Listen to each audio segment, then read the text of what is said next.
রমজান মাস রোজা এসে গেলে নবী বললে রোজাদারের জন্য রয়েছে দুটি পুরস্কার। সুবহানাল্লাহ। কটা? দুটি। একটা পুরস্কার হলো ইফতারে, রোজাদারের জন্য দুটি আনন্দ, একটা হলো ইফতারে, আরেকটা হলো আমার আল্লাহ যেদিন রোজাদারের সঙ্গে দেখা করবে। সাহারি শেষ হলো 4:32, ইফতার শুরু হলো 6:05, 6:04 হয়ে গেছে। কেউ যদি খেজুর খেয়ে নেয় আল্লাহ কি ওর সঙ্গে সঙ্গে মুখ থেকে রক্ত তুলে দেবে? কি বলছেন বলেন? কেউ যদি মুখে পানি দেয় ওর সঙ্গে সঙ্গে কি হার্ট অ্যাটাক হবে? হবে না।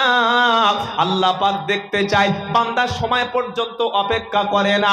যখন 6:05 হয়ে গেল, মুয়াজ্জিন যখন আজান শুরু করলো, এবার রোজাদার ব্যক্তি বিসমিল্লাহ বলে, আল্লাহুম্মা বিসমিল্লাহ বলে আল্লাহর নাম করে আল্লাহুম্মা সুমতু লাকা ওয়া তাআক্কালতু আলা রিজকিকা ওয়া আফতারতু বিরহমাতিকা ইয়া আরহামার রাহিমিন, এটা বলে সুন্নাত তরিকা হলো খেজুর দিয়ে ইফতার করা, কারণ খেজুরের মধ্যে রয়েছে সব রকম বরকত,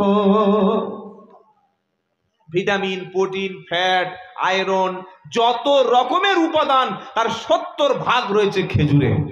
সুবহানাল্লাহ বলবেন না? কোন মানুষ যদি শুনে রাখেন, কোন মানুষ যদি সারা বছরও ভাত না খায়, তরি তরকারি না খায়, যদি পরিমাণ মতো দামি খেজুর খায় আর পানি খায়, ওর জীবনে কোনো রোগ হবে না, ওইভাবেই আল্লাহ বাঁচিয়ে রাখবে। কারণ আল্লাহর নবীর স্ত্রী আম্মাজান আয়েশা সিদ্দিকা রাদিয়াল্লাহু তাআলা আনহা, আমাদের মা, তিনি বলছেন নবীজি মদিনায় হিজরত করার পরে সপ্তাহ পর সপ্তাহ, মাসের পর মাস খাবার নাই, মাংস নাই, তরি তরকারি নাই, সবজি নাই, রুটি নাই, খেজুর খেয়ে আল্লাহর নবীর দিন কেটে যেত। সুবহানাল্লাহ বলবেন না? এই জন্য খেজুর দিয়ে ইফতার করা সুন্নাত। বান্দা যখন 6:05 খেজুর মুখে দিল, সময়ের 1 মিনিট আগে ইফতার, জোরে বলেন, করে না। আর সময় হয়ে গেলে 1 মিনিটও দেরি যেন করো না। কিছু আজান গাছি মার্কা মুসলমান আছে না নাই? জোরে বলেন। ওরা দেখবেন 5 মিনিট 10 মিনিট পরে আমাদের ইফতার খেয়ে নামাজে দাঁড়াচ্ছি, আজান দিচ্ছে। কেন? বললে যদি তাড়াতাড়ি করলে রোজা নষ্ট হয়। আল্লাহ পাক তাড়াতাড়ি দেরি এটা আল্লাহর কাছে ব্যাপার না। আল্লাহ দেখতে চায় বান্দা আমার নির্দেশটা পালন করছে কিনা। জোরে বলুন সুবহানাল্লাহ। এখন তো কম্পিউটার, ঘড়ি, প্রত্যেক বাড়িতে মোবাইল আছে, রোজার যে চার্ট রয়েছে ওই টাইম ধরে 1 সেকেন্ড 1 মিনিটও যেন দেরি না হয়।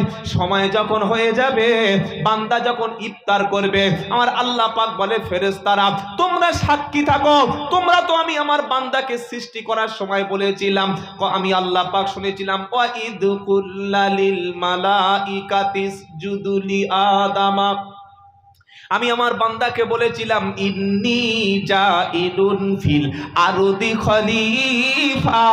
ফেরেশতাদেরকে আল্লাহ ডেকেছেন একটা মজলিসে, একটা মিটিংয়ে ডেকে বলছে ফেরেশতারা, হে ফেরেশতারা শোনো, আমি জমিনে আমার বান্দা পাঠাবো, খলিফা পাঠাবো, প্রতিনিধি পাঠাবো, তো তোমরা কি বলছো বলো।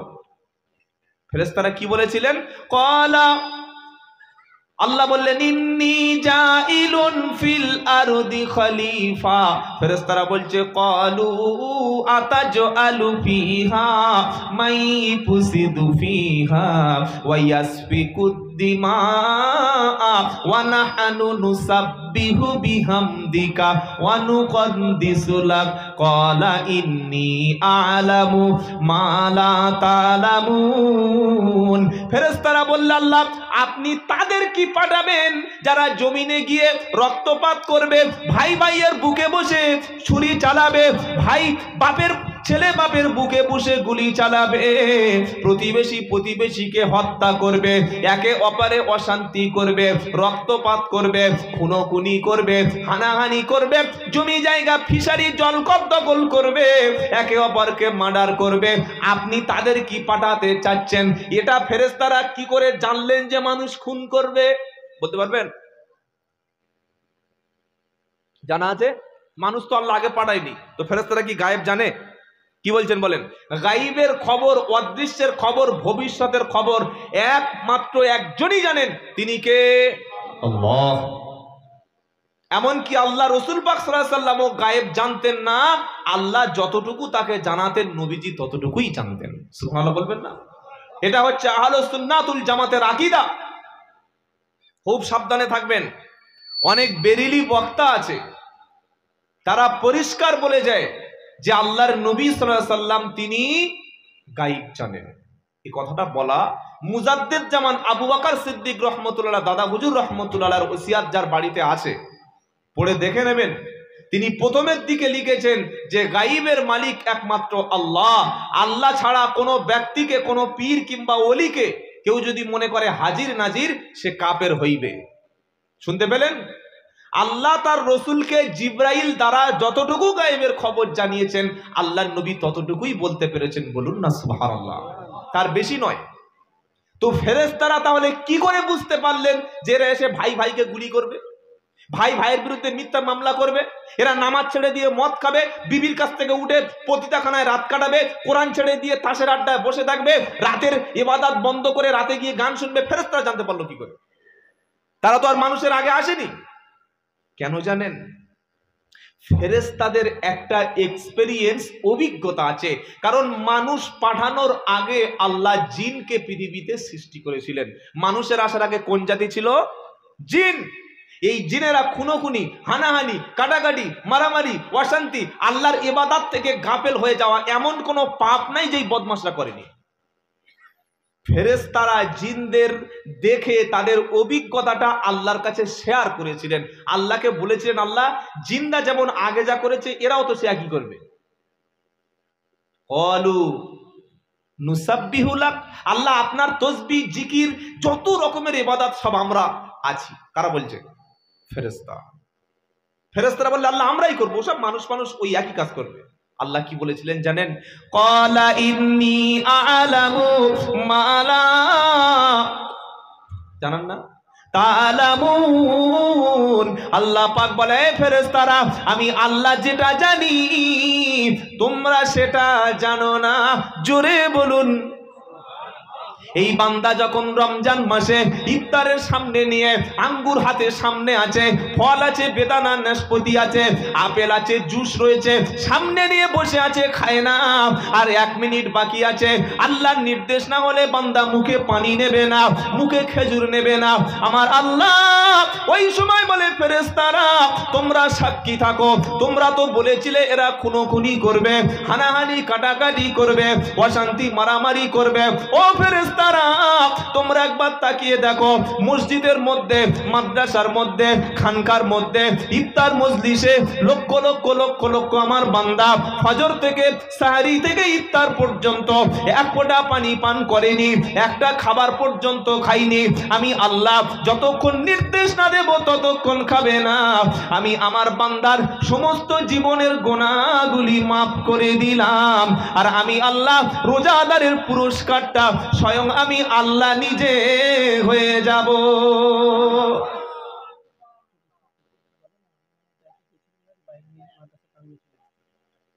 বক্তা আনার দায়িত্বে যে সমস্ত ছেলেরা আছো বা আছেন ভাই, তোমরা বাইক নিয়ে মাদ্রাসা মাঠে চলে এসো, আমার ভাই বলে গেলেন। তাহলে সেদিন ফেরেশতাদের ধারণাটা ভুল ছিল, ছিল না? ছিল না।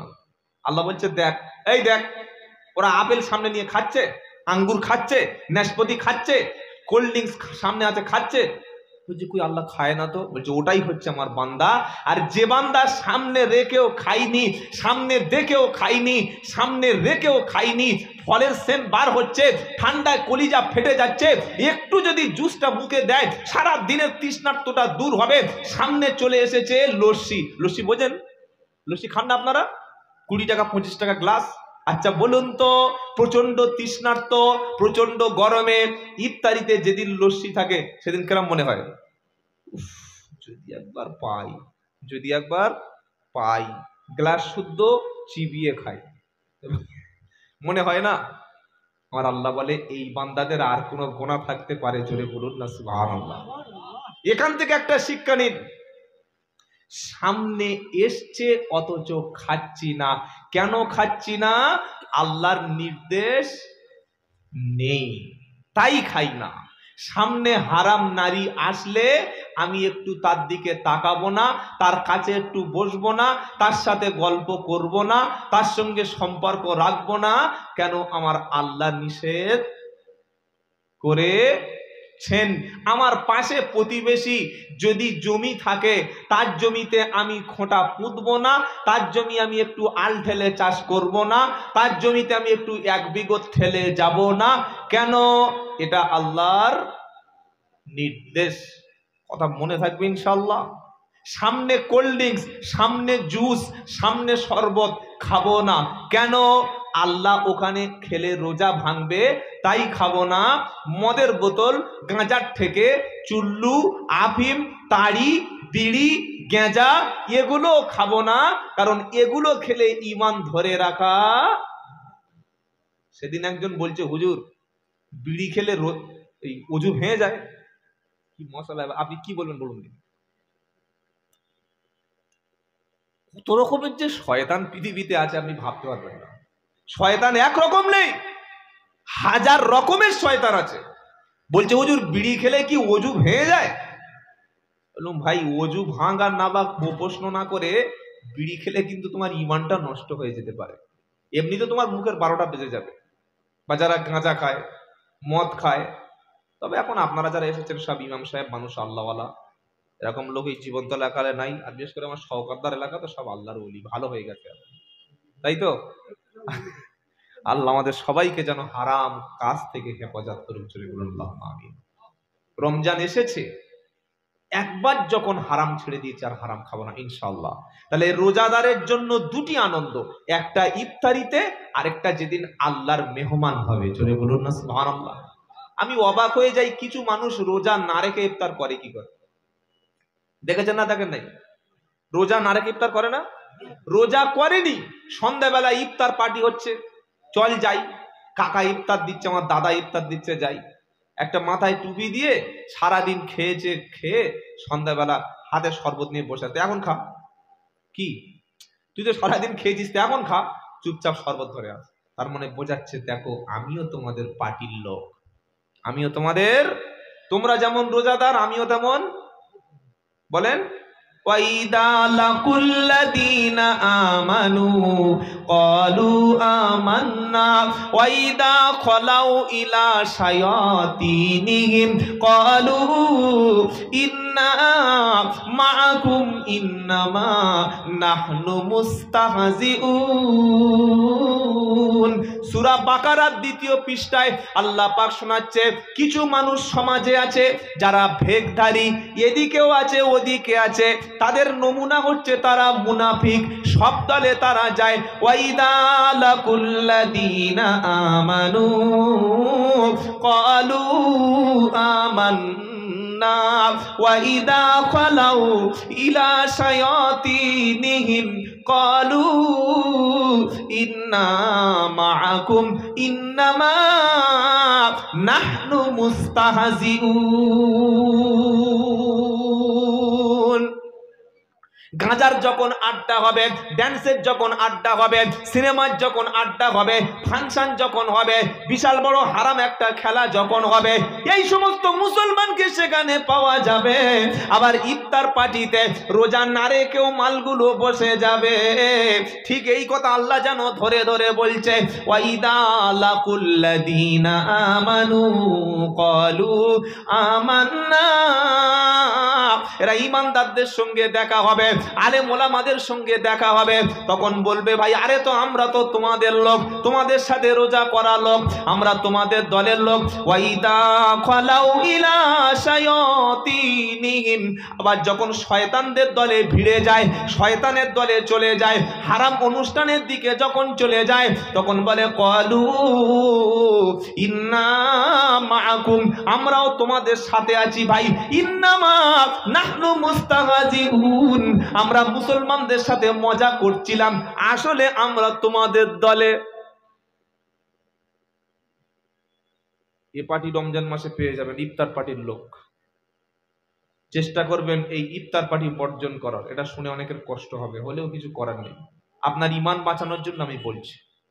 কারণ যারা ইফতার দিচ্ছে এরকম বিভিন্ন ওই যে বিভিন্ন জায়গায় সেই অর্থটা যদি হারাম থাকে আপনার রোজা নষ্ট হতে পারে।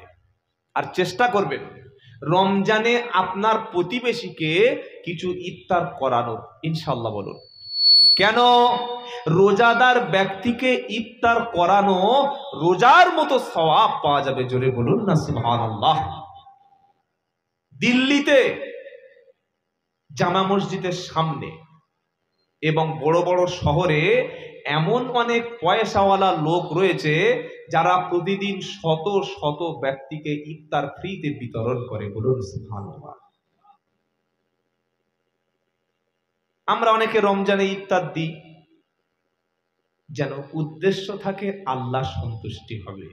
কেউ যদি কোনো রোজাদারকে ইফতার করাতে পারে, যে ব্যক্তি রোজা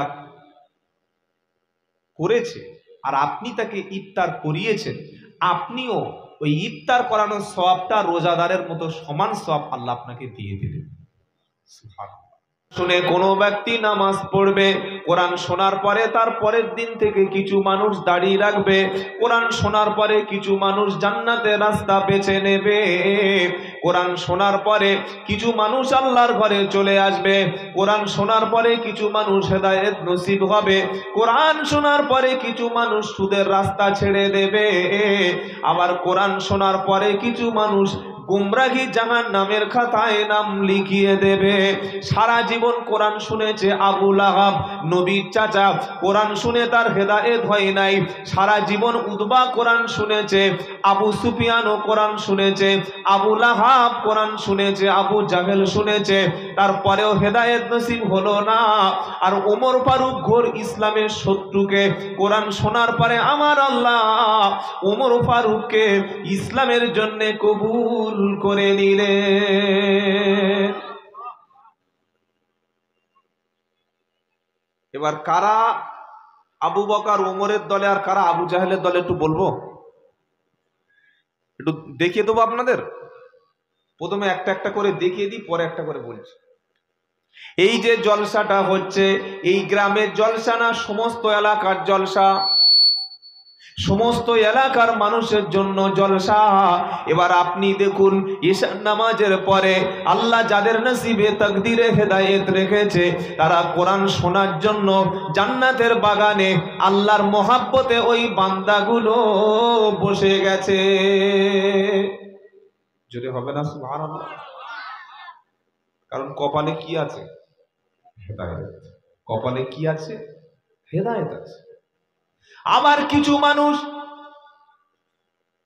50 কিলোমিটার 60 কিলোমিটার দূর থেকে সকালবেলা চলে এসেছে জলসায়, বউকে নিয়ে বাইকে এসেছে, অটো ভাড়া করে এসেছে, টোটো ভাড়া করে এসেছে। ভাই বেসটা ছোট করো, বেসটা একটু ছোট করে দাও, সাউন্ড ঠিক আছে।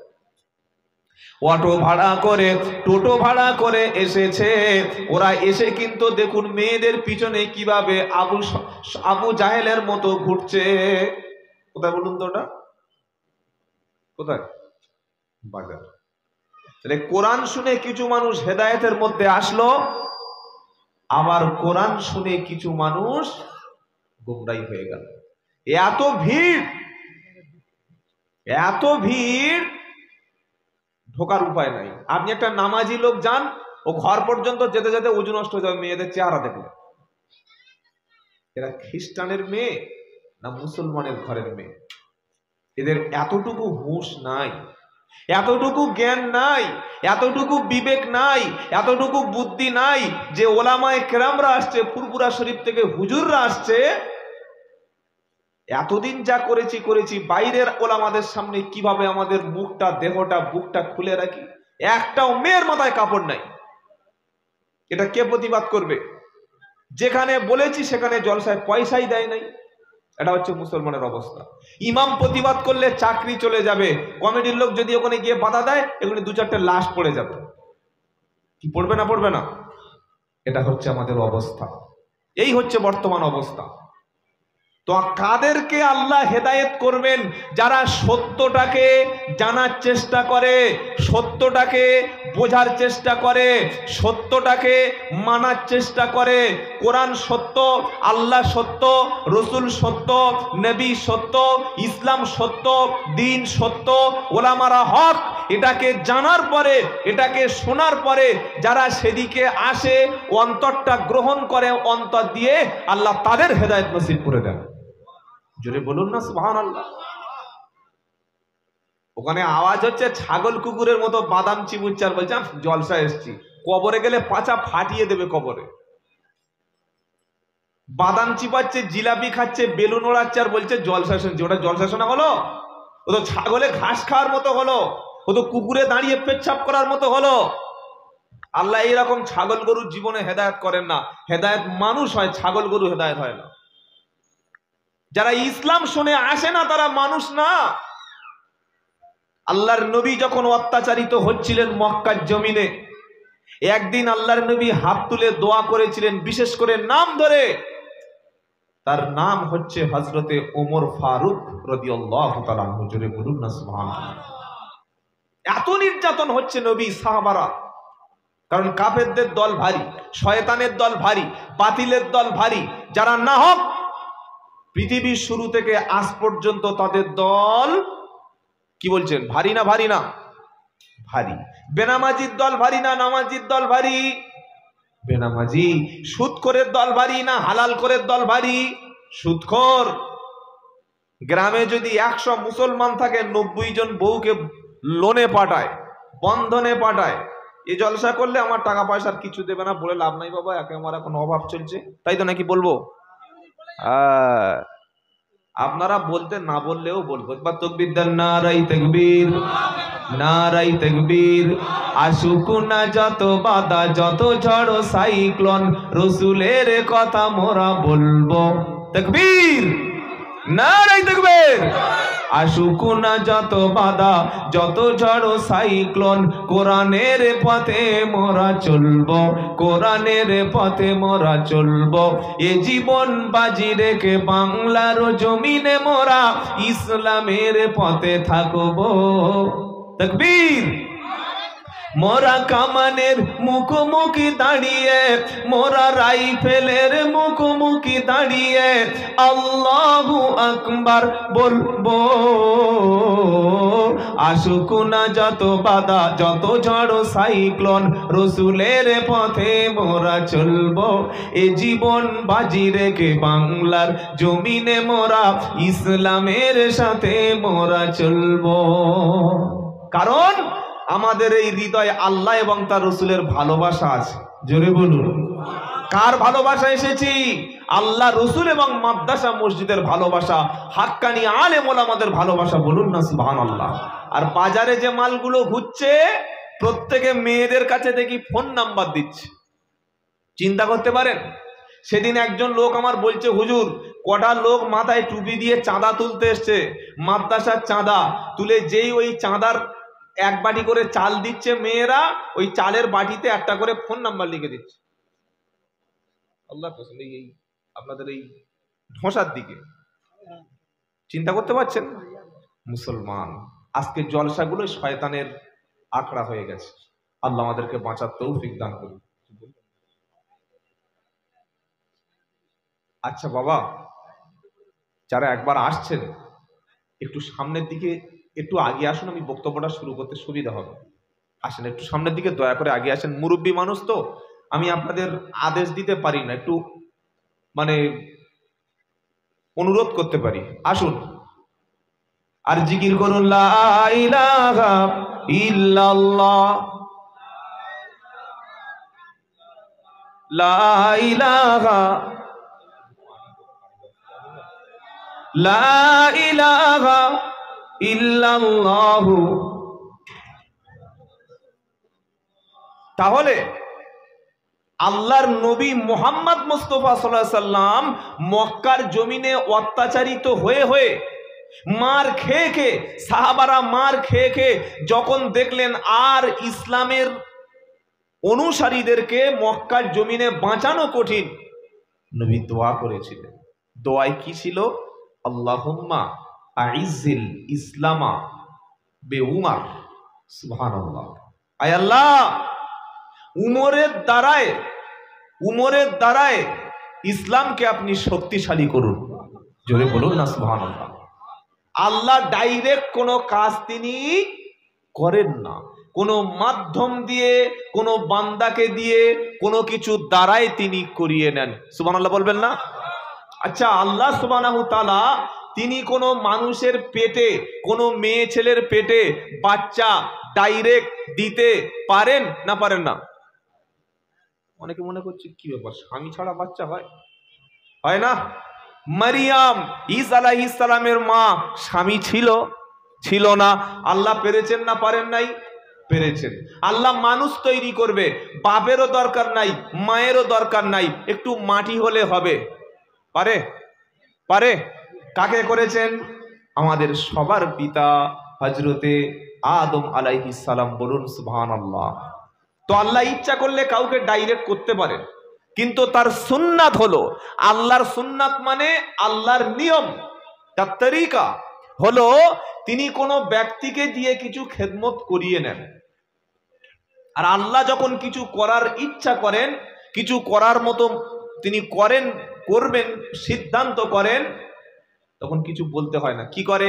ইদা কদা আমরান ফা ইন্নামা ইয়াকুলু লাহু কুন ফায়াকুন।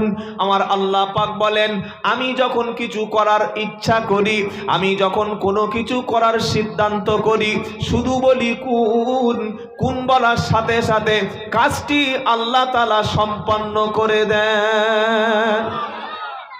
তিনি হলেন আল্লাহ। নবীজি দোয়া করলেন, আল্লাহুম্মা আইজ্জিল ইসলামা বিউমর ইবনে খাত্তাব। আয় আল্লাহ, উমরের দ্বারায় আপনি ইসলামকে সম্মানিত করুন। দোয়া করেছেন আল্লাহর নবী। উমর ফারুক রাত্রেবেলা কাবা শরীফের পাশ দিয়ে চলে যাচ্ছে। নবীজি সাল্লাল্লাহু তাআলা আলাইহি ওয়াসাল্লাম রাত্রেবেলা কখনো ঘুমাতেন না। কিছুক্ষণ ঘুমিয়ে রাতের শেষ অংশে 12টা 1টা বেজে গেলে আল্লাহর জন্য তিনি তাহাজ্জুদের নামাজে দাঁড়িয়ে যেতেন। নবীজি সাল্লাল্লাহু আলাইহি সাল্লামের নামাজ পড়ে পড়ে কদম মোবারক গুলো ফুলে যেত। আম্মা জান আয়েশা সিদ্দিকা রাদিয়াল্লাহু তাআলা আনহা জিজ্ঞাসা করলেন, আল্লাহর নবী, আল্লাহ পাক তো আপনাকে বেগুনা মাসুম বানিয়ে দিয়েছে, আপনার জীবনের সমস্ত ভুল ত্রুটি বিচ্যুতি গুলো ক্ষমা করে দিয়েছে, আপনি তো মাসুম নবী, তারপরে কেন এত বেশি তাহাজ্জুদের নামাজ পড়েন, এত বেশি কেন নফল নামাজ পড়েন? আমার নবীজি বললেন, আয়েশা, আমার আল্লাহ পাক আমাকে যে ক্ষমা করে দিয়েছে, এজন্য করে আমি আল্লাহর প্রশংসা বেশি বেশি করতে থাকি। আপনি ভেবে বলুন, জীবনে কতবার আমরা কত রাত জাগতে পেরেছি। যেদিন পুকুর ছেঁচা হবে, ফিশারি থেকে যেদিন মাছ উঠবে, সারা রাত সেদিন জেগেছি। মেয়ের বিয়ের আগের দিন সারা রাত জেগেছি। বাড়িতে মিলাদের দিন সারা রাত জেগেছি। যেদিন নতুন ঘর হবে, ঘর তৈরি করার জন্য কতটা না রাত জেগেছি। বিবির পেটে যেদিন বাচ্চা হবে, সেদিনও রাত জেগেছি। কোনো একটা ব্যবসা বাণিজ্য করার জন্য অনেক রাত জেগেছি। কোনো ইমানদার ব্যক্তি যদি আল্লাহর জন্য বছরে একটা রাত আছে, ওই রাতটা যদি জাগতে পারে, আমার আল্লাহ তাআলা ওই ব্যক্তির জীবনে 83 বছর অর্থাৎ 1000 মাস নফল নামাজের ইবাদত তিনি লিখে দেবেন। সেই রাতটা হচ্ছে পয়লা বৈশাখ, তাই তো? বলেন, যারা চালাক লোক তারা ধরে ফেলেছে। ওই রাতটা হলো লাইলাতুল কদর, যেটা সামনে আসছে। বলুন সুবহানাল্লাহ। মানুষ শবে বরাতের রাতে সারা রাত জাগে, 1000 বার জাগুন, অসুবিধা নাই। কিন্তু যে রাতের ইবাদতটা 1000 মাস অপেক্ষা উত্তম, তার সেই রাতের গুরুত্বটা কজন জানে? রমজান শরীফের মাসে কিছু স্পেশাল আমল আছে, বলবো? তাহলে ওমর ফারুকের ঘটনাটা ওখানে থাক না, একটু আগে যাব, ওখানে একটু থাক, একটু রমজান মাসে ঢুকে পড়ি। আর আমার এই বাবা বলছে একটু রমজান মাসে ঢুকতে। বাবাজিরা, সোনালালেরা, জ্ঞানী জনেরা, সুধী মানুষরা, আমার আল্লাহওয়ালা ভাইরা, রমজান মাস হচ্ছে বান্দার পাপ মুছে ফেলার মাস। জোরে বলুন। রমজান শব্দের মধ্যে র, মিম, দত তিনটি অক্ষর আছে। এই রমজানের রমজ শব্দের অর্থ হলো পুড়িয়ে ছাই করে দেওয়া, পুড়িয়ে ছাই করে দেওয়া। রমজান আল্লাহ কেন দিয়েছেন? শাবান মাসে বান্দা গুনাহ করেছে, জিলওয়াজ মাসে গুনাহ করেছে, শাওয়াল মাসে গুনাহ করেছে, মুহররম মাসে গুনাহ করেছে, সফর মাসে, রবিউল আউয়াল মাসে বান্দা গুনাহ করেছে, কিন্তু আল্লাহ পাক বান্দার জন্য একটি সুযোগ দিয়েছে। ওই সুযোগটি হলো রমজান। রমজান শব্দের অর্থ হলো পুড়িয়ে ফেলা, পুড়িয়ে ছাই করে দেওয়া। আল্লাহ পাক বিশ্ববাসীর জন্য বলছে, হে বিশ্বাসী ঈমানওয়ালা, ইয়া আইয়ুহাল্লাযীনা আমানু কুতিবা আলাইকুমুস সিয়াম কামা কুতিবা আলাল্লাযীনা মিন ক্বাবলিকুম লাআল্লাকুম তাত্তাকুন। দ্বিতীয় পারা 7 পৃষ্ঠা 13 নম্বর লাইনে 183 নম্বর আয়াত সূরা বাকারা। আল্লাহ পাক বলছে, ও বিশ্বাসী ঈমানওয়ালা, একটা বছর তুমি পাপ করেছো, তুমি মদের সঙ্গে জুড়েছিলে, তুমি অন্যায় করে কত নামাজ কাজা করেছো, মিথ্যা কথা বলেছো, জেনা ব্যভিচার করেছো। আমি আল্লাহ রমজান মাসে তোমাকে আমার ঘরে ডেকে নিয়েছি, নিয়ে বলেছি তোমাদের সবার উপরে রমজানের রোজাকে ফরজ করে দিলাম। যেমন ফরজ তোমাদের পূর্ববর্তী উম্মতদের মধ্যে ছিল, এমন কোন নবী ছিল না যে নবীর উপরে রমজানের রোজা ফরজ ছিল না। তোমাদের উপরে রোজা এই জন্য ফরজ করলাম লাআল্লাকুম তাত্তাকুন, যাতে তোমরা পরেজগার হতে পারো, মুত্তাকি হতে পারো। রমজান মাসে 1 মাস রোজা রাখলে আল্লাহ তার জীবনের সমস্ত গুনাহগুলিকে পুড়িয়ে তিনি ছাই করে দেবেন।